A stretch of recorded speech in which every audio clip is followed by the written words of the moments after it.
il y a plusieurs trucs pour faire une bonne pâte à crêpes. Déjà, vous avez remarqué que normalement, bien souvent, on met tout dedans, hein, et puis on bat. Alors non, parce qu'en fait, après, on va avoir une pâte qui va être pas belle, pleine de grumeaux, et c'est pas ça qu'on veut. Ouais. Parce qu'après, vous voyez, la pâte, elle est quand même super liquide, elle est pas mal, cette pâte.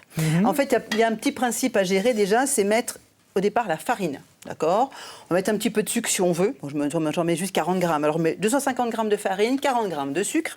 Et là, je vais avoir 3 œufs. Et je vais mettre un œuf. Je bats un petit peu, je mets un œuf, je bats un petit peu et un troisième.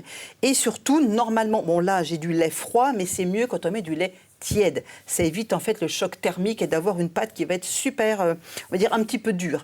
Donc, on met 500 ml de lait, donc 500 grammes pour ceux qui paient tout en grammes. Et on va le mettre surtout petit à petit, ce qui va me permettre d'avoir une pâte qui n'a strictement aucun grumeau. Et là, vous allez me dire, ouais, mais moi, je suis super gourmand, je vais manger maintenant. Eh ben non, il va falloir attendre un tout petit peu. Alors, la pâte, plus elle repose, mieux c'est. Alors, on peut la mettre une bonne demi-heure à 1 heure à température ambiante, ou alors on va la mettre au frigo 1 à 2 heures. Par contre, quand on la sort, on va laisser un tout petit peu revenir à température pour notre pâte à crêpes, d'accord. Et puis surtout, bon là vous êtes l'expert du saut de crêpes. Ah, le saut de crêpes. Voilà. Oui, Donc, j'en ferai une petite démonstration. Oui, tout à l'heure on parlera des traditions et d'un petit peu de tous les styles de crêpes. Et surtout en fait, quand on fait notre crêpe, on chauffe bien notre poêle, parce que si on met la pâte à crêpes dans la poêle un peu tiède, elle va être surtout blanche, pas jolie.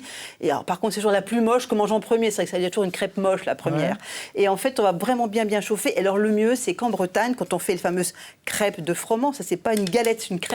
C'est à base de froment. Tout à l'heure, on parlera de la galette. Ouais. Et surtout, en fait, on va mettre un tout petit peu de beurre. Alors, beurre salé, c'est pas mal. Et le mieux, c'est de mettre un tout petit peu de beurre à chaque crêpe, parce qu'on va avoir un petit côté beurre noisette. Alors, c'est pas très light, mais quelque part, on s'en ficherait pas un peu. On s'en fout. C'est la chandeleur. Mais oui, voilà. C'est la chandeleur. Et après, on parlera des garnitures. Pareil, on s'en fiche.